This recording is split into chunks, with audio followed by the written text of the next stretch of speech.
మనకు ఉండే జీతాలే కదా ఎలా ఇలా అంటే, లేదంటే హోమియోపతిలో ఏం వస్తుంది అట్లా ఇట్లా తర్వాత నేను కొంచెం పాపులర్ అయ్యేటోడికి కొంచెం ఆయన సంతోషించాడు.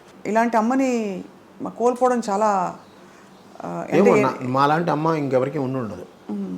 ఒక యాంగిల్లో అంత పేరు ప్రఖ్యాతులు నిజంగా నేషనల్ వైడ్ తెలుగు వాళ్ళు ఎక్కడెక్కడ ఉన్నారో అక్కడంతా అంత పేరు ప్రఖ్యాతులతో ఆవిడ ఉండి ఆవిడకి ఉత్తరాలు వస్తూనే ఉంటే వాటికి సమాధానం నేను రాసేవాడిని.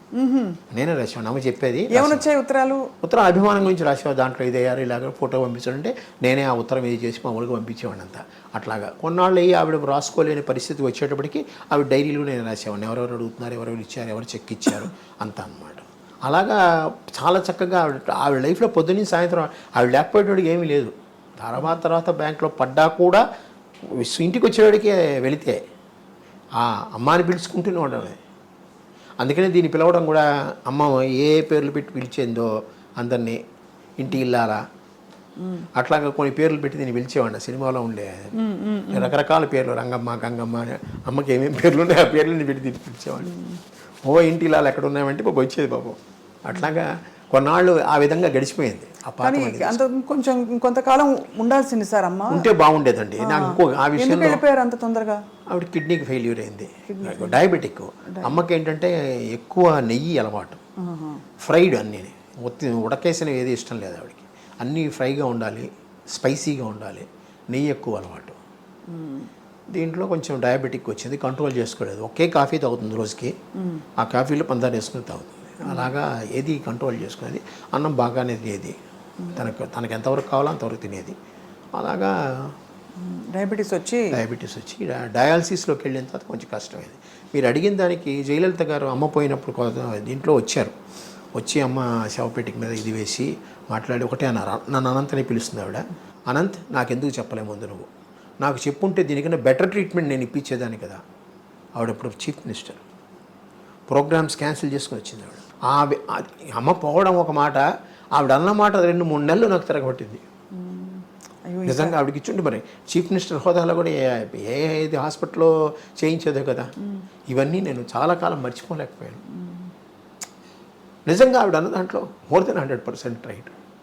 నిజంగా ముందే ఆవిడకి చెప్పుంటే ఆవిడ ఇంకో విధంగా మనం తీసేది కదా. పైగా తెలిసిన వాళ్ళం మేము, ఆవిడకి బాగా క్లోజ్ అయిన వాళ్ళం. ప్రపంచం అంతా తెలిసిన వారు, పెద్ద పెద్ద వాళ్ళు ఉన్నారు. కానీ ఆ టైంకి అది ఎవరికి స్ఫురించలేదు కాబట్టి.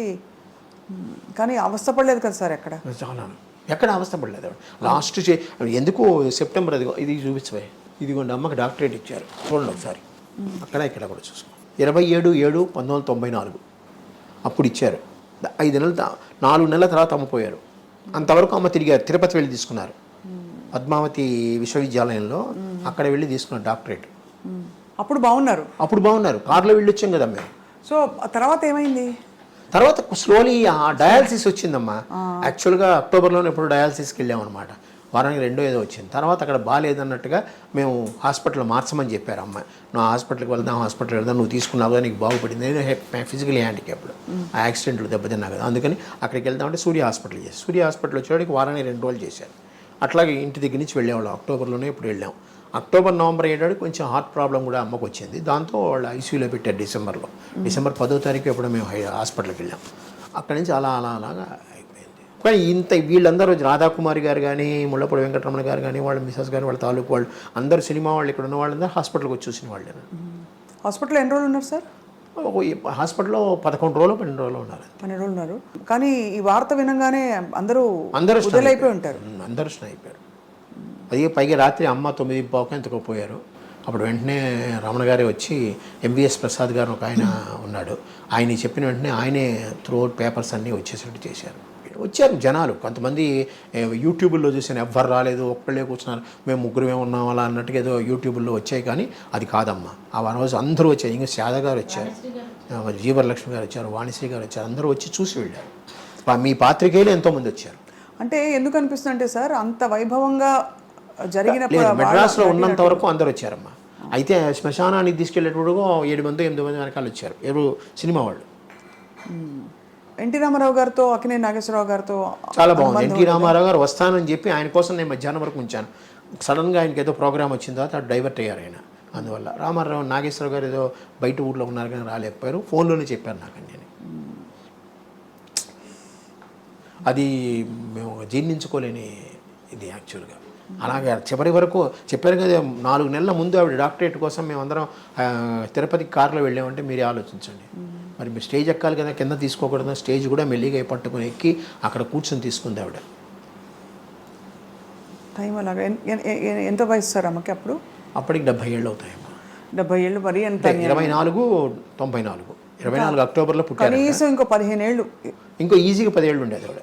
ఆవిడకుండే ఆ క్యాలిబర్కి ఇది దీనికి ఆవిడ ఉండేది. ఎందుకంటే విల్ పవర్ ఎక్కువ వీళ్ళందరికీ. సావిత్రి గారి గురించి అమ్మ బాధపడేవారా అప్పట్లో? అంటే అమ్మ సహాయం కూడా చేసేవాళ్ళు దాన్ని. ఆ చిన్నప్పుడు నేనే వెళ్ళి తీసుకెళ్ళి ఇచ్చేవాడిని చాలా వరకు. ఎందుకంటే అందరూ సహాయం చేశారు, అమ్మ కూడా తన వరకు తను సహాయం చేసేది. సావిత్రి గారు కదా సార్? సావిత్రి అవి చెప్పకూడదు ఇప్పుడు జనరల్గా అసలు. అదే బాధేస్తుంది సార్, అంత వెలిగి వాళ్ళ చాలా. సావిత్రి గారి విషయంలో అమ్మకి సావిత్రి గారిని అంత కదా, ఆవిడ కూడా చాలా బాధపడేది. ఎందుకు పిచ్చి పిల్ల అలా చేసుకుంది, పిచ్చి పిల్ల అలా ఇలాగే ఉంటుంది, పిచ్చి పిల్ల అలా చేసుకుంది. పొదుపు గురించి ఏం నేర్పించారు సార్ అమ్మ? ఆవిడే పొదుపు, జనరల్గా ఆవిడే చాలా వరకు పొదుపు. చీరలు నగలు అవి అనవసరంగా కొందు, మంచిగా కొనుక్కుంటుంది, అనవసరంగా కొందు. ఆవిడ నగలు కొనుక్కుంది తన కోసం కాదు, ముందు ఒకసారి నగలు కొని పెట్టేసుకుంది అంటే అవే పర్మనెంట్, దానికి మార్చేది ఏమి ఉండదు. సినిమాల్లో షూటింగ్లో కూడా అవే చీరలు అవే. ఏమైనా 1, 2 మటుకి ఆ షైనీగా ఉండాలంటే వాళ్ళు ఈ చీరలు ఇచ్చేవారేమో. అంటే సినిమా షూటింగ్లకి వాళ్ళు ఇస్తారు కదా, వాళ్ళు ఇస్తారంటే షైనీగా ఉండాలంటే.